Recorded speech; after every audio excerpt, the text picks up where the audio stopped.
এই যে ৫টা দফার কথা বলা হচ্ছে, এই ৫টা দফা প্রথমে হচ্ছে যে এই জিনিসগুলো আমাদের প্রয়োজন গণতন্ত্র এবং বাংলাদেশের এই বর্তমানের মবক্রেসি বা ললেসনেস থেকে উত্তরণের জন্য। সেই জায়গা থেকে আমি আপনাকে অবৈধ বলছি। আপনি আমাকে একটা একটা পয়েন্ট যদি দেখাতে পারেন, এই প্রোগ্রামে আমি ২ হাতে কানে হাত দিব। আপনি যেরকম মোটামুটি এই যে ডাস্টবিন শফিককে বোল্ড করে মোটামুটি ইয়র্কার মেরে ছিন্ন ভিন্ন করে দিয়ে ৬-৭টা উইকেট এক লোকের উপরেই নিয়েছেন, রিভিউ করার চান্স দেননি। আপনি আমার ক্ষেত্রে আপনি জিতে গেলেন, আমি আপনাকে মানে এমন সুযোগ দিব সবার সামনে যে আমি কানে ধরে উঠবোস করবো যে শারমিন আপা আপনি জিতেছেন। যদি তা না হয়, উল্টাটা হবে যে আপনি আসলে উত্তরটা দিতে পারছেন না।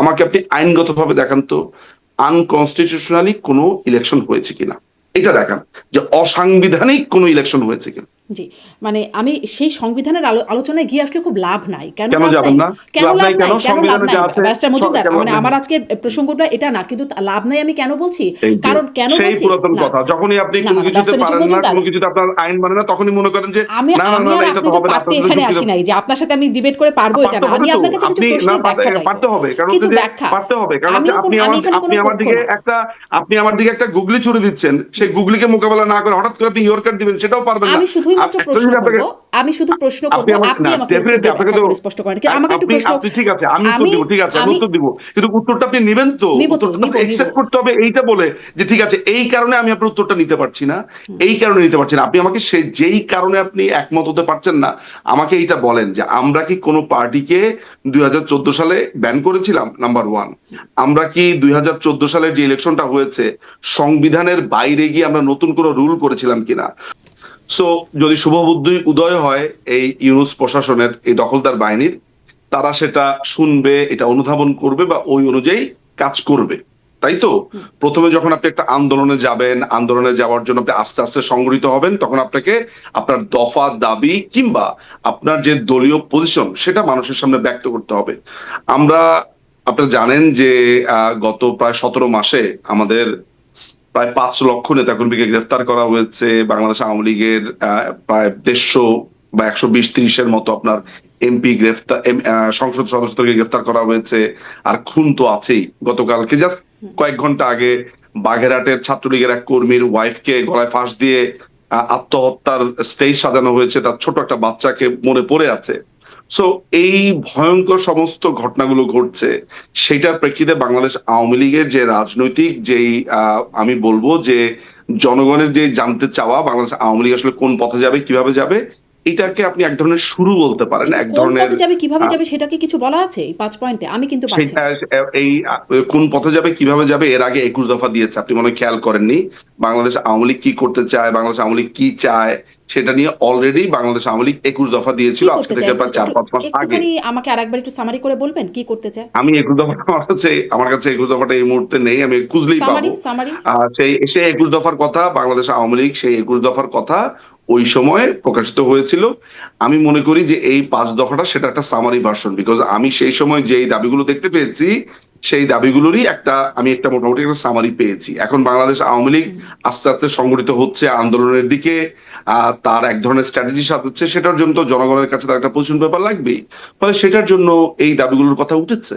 জি। স্বাভাবিক, আপনি যদি একটা রাজনৈতিক দল হিসেবে আন্দোলনে যান, আপনার তো জানা লাগবে যে কোনটার উপরে বেস করে আপনি কোনটা করতে চান। সো সেটা যতটা না ইউনূসের কাছে আপনার মনে হচ্ছে, ততটা মনে হচ্ছে যে আমাদের স্টেক হোল্ডার যারা আছে, কর্মী সমর্থক হুম। শুভানুধ্যায়ী কিন্তু কিন্তু যারা আছে কিন্তু তাদের আমি জন্য। এখান থেকে মানে সেটা কিন্তু স্পষ্ট হয় না যে কি করবেন বা কিভাবে করবে আওয়ামী লীগ, সেই বিষয়টা এখানে স্পষ্ট হচ্ছে সেটা না। সেটা পরবর্তী, হ্যাঁ, হুম। অবশ্যই অবশ্যই নির্দেশ হয় না, একদম আপনি ঠিক বলেছেন, আমি আপনার সাথে একমত।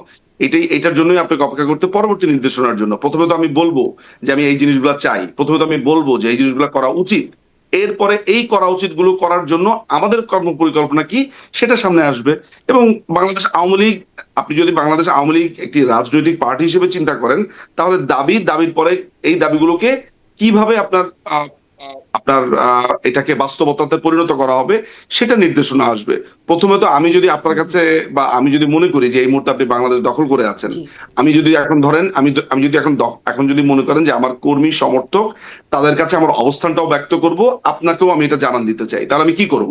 আমি এমন ভাবে ওয়ার্ডিং গুলো সেট করব যে ওয়ার্ডিং গুলো সেট করা একই সাথে আমার পজিশনটাও নেতাকর্মীরা জানতে পারে, একই সাথে আপনিও জানতে পারেন। সো প্রথমে আপনাকে জানান দিয়ে কথাগুলো শুরু করব।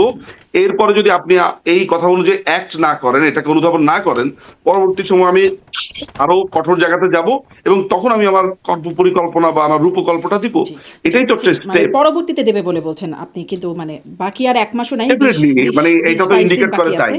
এটা ২০ এটা তো দিনের মতো সেটা বাকি ইন্ডিকেট আছে। করেই। জি, নির্বাচনের আর ২০ দিনের মতো বাকি আছে। কবে রূপকল্প আপনি দেবেন? কি মনে করেন, আপনি কি এটা মনে করেন যে মানে এই যে আপনি বললেন যে ২০ দিনের মতো বাকি আছে, দুটো আপনি ভুল শব্দ চয়ন করলেন। প্রথমত আপনি এটাকে ইলেকশন বলছেন সিলেকশনের বদলে। ১ নাম্বার হুম, আমার কাছে যেটাকে হুম, ভুল হুম। মনে হয় যে আপনি একটা সিলেকশন কি ইলেকশন বলছেন। ২ নাম্বার হচ্ছে আপনি মনে করছেন যে ইলেকশনকে কেন্দ্র করে আপনি এই যে যেটাকে আপনি ইলেকশন মনে করছেন, সেটাকে আবার কেন্দ্র করে আপনি মনে করছেন যে এই ৫ দফাটা দেওয়া হয়েছে সেটার জন্য। আমরা তো সেটার জন্য না। ইলেকশন এই ১২ তারিখে কি হবে না হবে, do you think we care about it?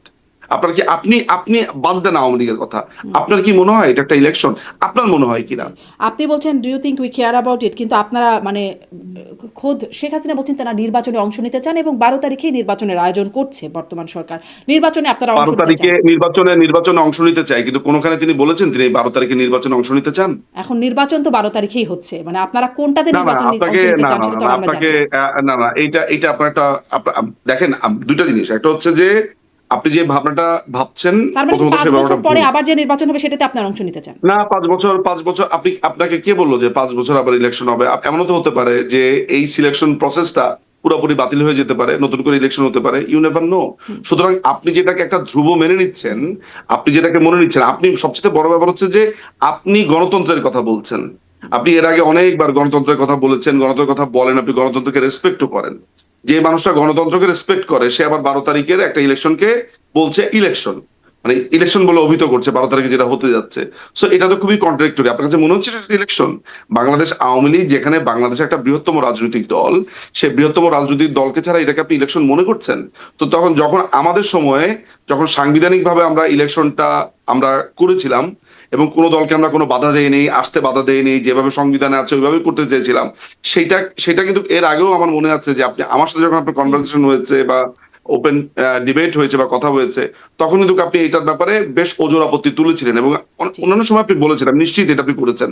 So সেইটা যদি আপনার আপত্তির একটা অবস্থান হয়ে থাকে, তাহলে এই সিলেকশন প্রসেসটাকে আপনার কেন ইলেকশন মনে জি, হচ্ছে? আপনি যদি এইটা আপনি নিয়ে আপনার যদি কোনো আপত্তি আমার নাই কেন? অন্য মানে বর্তমান সরকারের কারো বা বর্তমানে বাংলাদেশে এখন সক্রিয়ভাবে রাজনীতি করছে এমন কারো সাথে অনুষ্ঠানগুলো দেখে থাকেন, আপনি মানে নিশ্চয়ই দেখতে পাবেন যে আওয়ামী হ্যাঁ, আমি লীগকে দেখেছি। ছাড়া কি করে আমি অংশগ্রহণমূলক নির্বাচন এইজন্যই হয়। আমি আপনাকে জিজ্ঞেস আমি করছি। এই ওই প্রশ্নটা ওই যে তাদের কাছে করি, কিন্তু আপনার যে আপনার কাছে অবস্থান, আপনার যে আমার প্রশ্ন, আপনার কাছে তো আমার সেই প্রশ্নটা না না যে হ্যাঁ। শারমিন আপা, আমি আপনার ওই অবস্থানগুলো জানি বলেই তো বিষয় নিয়ে প্রশ্ন করছি। যদি আমি জানতাম যে হুম। আপনি আসলে ওইটা না, কিন্তু ভাবছেন না, ধরেন তাহলে তো আমি আপনাকে আপনারা এই বিষয় যখন নিয়ে প্রশ্ন বলেন করতাম না। ব্যারিস্টার নিজুম মজুমদার, আপ আমি যখন জিজ্ঞাসা হ্যাঁ, করি যে আওয়ামী লীগকে ছাড়া নির্বাচন কিভাবে অংশগ্রহণমূলক হবে, এরকম একটা বড় দলকে ছাড়া যাদের এত সমর্থন আছে, তখন সেটার একটা একটা মানে ব্যাপার। আর যখন আওয়ামী লীগ বলছে যে হুম। সুষ্ঠু নির্বাচন, অংশগ্রহণমূলক নির্বাচন, তখন এটা একটা আইরনি হয়ে যায় না?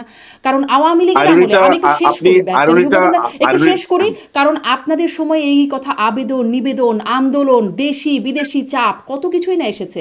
কিন্তু আপনারা তো মানে একদমই ডিনাই করে গেছেন যে, এবং সেটাই সুষ্ঠু বলে আপনারা চাপিয়েও দিয়ে এসেছেন। এখন আপনারা যখন বলছেন একটু আইরনি লাগে না? এখনো শুধু সুষ্ঠু বলে আচ্ছা, এই যে আপনার শব্দ চয়ন বা যেটা বলছেন আমার মনে হয় এগুলো একটু আমি আপনাকে একটু বলি। সেটা হচ্ছে যে first of all Bangladesh Awami লীগের সময় যে ইলেকশন গুলো হয়েছে, আমি প্রথম ২০০৮ থেকে ২০১৩ বা ১৪ পর্যন্ত ইলেকশনটাকে আমি বাদ দিয়ে যেটা নিয়ে আপত্তি বেশিরভাগ সময় বিরোধী দলগুলো করে, সেটা হচ্ছে ২০১৪, ১৮, ২৪ ইলেকশনটাকে করে।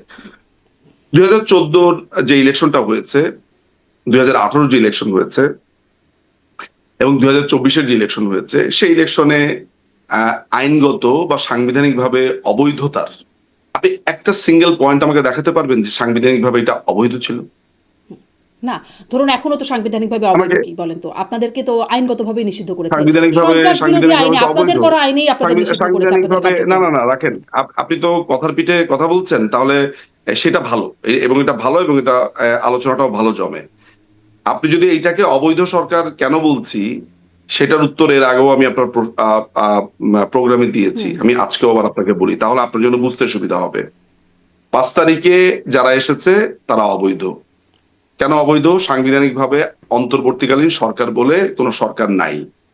106 নম্বর অনুচ্ছেদে যে সরকার গঠনের কথা বলা হয়েছে, সেই সরকারের জন্য যে ন্যূনতম পদত্যাগপত্র প্রয়োজন, সেই পদত্যাগপত্রের কোনো অস্তিত্বই পাওয়া যায়নি। হুম পরবর্তী সময়ে এই সংবিধান অনুযায়ী শপথ নেওয়া হয়েছে, বলা হচ্ছে যে প্রধানমন্ত্রীর পদত্যাগ ছাড়া যে আসলে এই সরকার গঠন করা যায় না, এবং এখানে যে রুলস এন্ড রেগুলেশন আছে যে সুপ্রিম কোর্টের অ্যাপিলেট ডিভিশন একটা ফুল আমার এখানে হিয়ারিং একটা হবে, খুব মানে সেই প্রশ্ন সময় জাগে। আমি বলি আপনাকে, আমি আপনাকে প্রধানমন্ত্রী বলি, যদি মারা না না যেতেন, আমাকে এটা শেষ করতে পদত্যাগপত্র দিতে না হবে দিয়ে, তো। তাহলে কি আপা হতো? আপা আপা আপা আপা আপা আমাকে তো একটা জিনিস শেষ করতে দিতে হবে। আপনার এই প্রোগ্রামটা অনেক মানুষ দেখবে, তাদের তো এটা জানা প্রয়োজন। আমাকে পছন্দ করুক অপছন্দ করুক, আপনার কথা ভালো লাগুক বা খারাপ লাগুক, ডাজন্ট ম্যাটার। ম্যাটার হচ্ছে ফ্যাক্টটা জানতে হবে।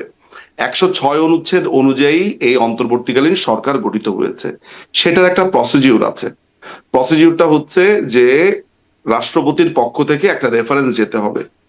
সেই রেফারেন্স কোনোদিনই যায় নাই, সেটা আইন মন্ত্রণালয় বলেছে যে রাষ্ট্রপতির রেফারেন্স অনুযায়ী দিয়েছে। আপনি খেয়াল করে দেখবেন যে নীল পাতার যে রায়টা দেখা যায়, যে যেই আপিলেট ডিভিশনের যে পজিশন পেপারটা দেখা যায়, যে যেহেতু মাননীয় প্রধানমন্ত্রী বা প্রধানমন্ত্রী আপনার পদত্যাগ করেছেন, প্রথম লাইনটাই তো মিথ্যা। আপনিও খুব ভালো করে জানেন যে প্রধানমন্ত্রীর পদত্যাগ পত্র কেউ দেখাতে পারেনি। হুম এখন আপনাকে আমি একটা সরল একটা প্রশ্ন করি। আমি ধরে নিলাম যে আমি আপনার আমি এইটাও মেনে নিলাম যে 106 অনুচ্ছেদ অনুযায়ী সুপ্রিম কোর্ট একটা নির্দেশনা দিতে পারে যেটা ক্রান্তিকালীন সময় পালন করা যায়। সেই জিনিসটাকে তো সত্যও হতে হবে।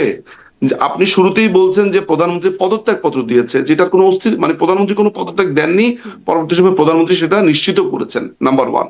নাম্বার টু, একটা ফুল হিয়ারিং হওয়ার কথা ছিল। সেই সময় প্রধান বিচারপতি আপনার প্রধান বিচারপতি ওবায়দুল হাসান শাহীন এবং এনায়েতুর রহিম আমরা দেখতে পেয়েছি তারা ক্যান্টনমেন্টে ছিলেন। আচ্ছা, হুম যেই আপিলেট ডিভিশন এই পজিশন দিয়েছে, সেই প্রধান বিচারপতি ক্যান্টনমেন্ট থাকা অবস্থাতে ফুল হিয়ারিং কিভাবে হলো আপা? আপনার তো একটা প্রসিডিউরে আসতে হবে। ফলে এই জন্য এই এই যে ইউনুসের হুম প্রশাসনকে আমরা অবৈধ বলছি, এটা আমি বলছি না।